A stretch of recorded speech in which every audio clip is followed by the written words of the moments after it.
আমরা সবাই জানি 2023 সালে যখন ইসরায়েল আর ফিলিস্তিনের যুদ্ধ লেগেছিল তখন ইসরায়েলি বাহিনী স্থল অভিযানের সময় গাজার মুসলমানদেরকে দক্ষিণ দিকে পাঠিয়ে দেয়, অর্থাৎ রাফায় পাঠিয়ে দেয়। রাফার মধ্যে সকল মুসলমানদেরকে একত্রিত করে এখানে তারা মুসলমানদের হসপিটালগুলো, তাদের থাকার জায়গা, বসতি জায়গার মধ্যে বোমা মারে, প্রত্যেকটা জায়গায় আক্রমণ করে, এমনকি মসজিদগুলো পর্যন্ত ভেঙে গুড়িয়ে দেয়। এখন বর্তমান রাফার পরিস্থিতি হচ্ছে জনমানবহীন কবরস্থানে পরিণত হয়েছে এবং ঘর বাড়িগুলো ধ্বংসস্তূপে পরিণত হয়ে গেছে। ইসরায়েলের নিকৃষ্ট ইহুদিরা, এই হায়নারা মানবতার চরম দুশ্মন।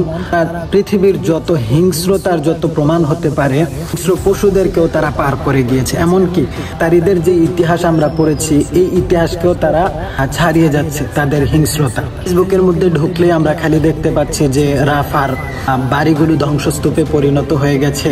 মুসলিম ভাইদের আর্তনাদ, মুসলিম মা বোনদের আর্তনাদ দেখতে পাচ্ছি, মুসলমানদের গণকবর দেখতে পাচ্ছি, মুসলমানদেরকে একজন একজন করে চিহ্নিত করে তারা হত্যা করছে, আমরা সবকিছুই দেখতে পাচ্ছি।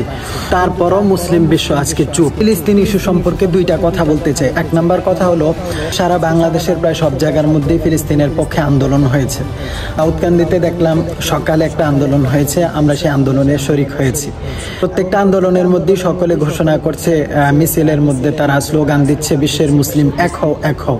দুঃখজনক বিষয় হলো, দেখলাম সকালে একটা দল আন্দোলন করলো, কারা? তারা হলো জামাতে ইসলাম।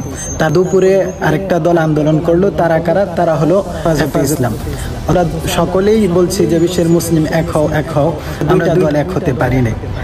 আমাদের তার বিষয় হলো ফিলিস্তিন ইস্যুতে পুরো বিশ্বের মুসলিমদের বর্তমান অবস্থান, সকলে স্লোগান দিচ্ছে ইসরায়েলি পণ্য বয়কট করতে হবে, ইসরায়েলি ওয়েবসাইট হ্যাক করতে হবে, টাকা তুলে ডোনেশন তুলে তাদের জন্য পাঠাচ্ছে। হ্যাঁ, এগুলো করা ভালো, অবশ্যই এগুলো করা দরকার, কিন্তু ভাই জানি এইগুলো কিন্তু সমাধানের পথ না। পথ যেটা, সেই পথে আমরা হাঁটছি না, আমরা জিহাদের পথে হাঁটছি না।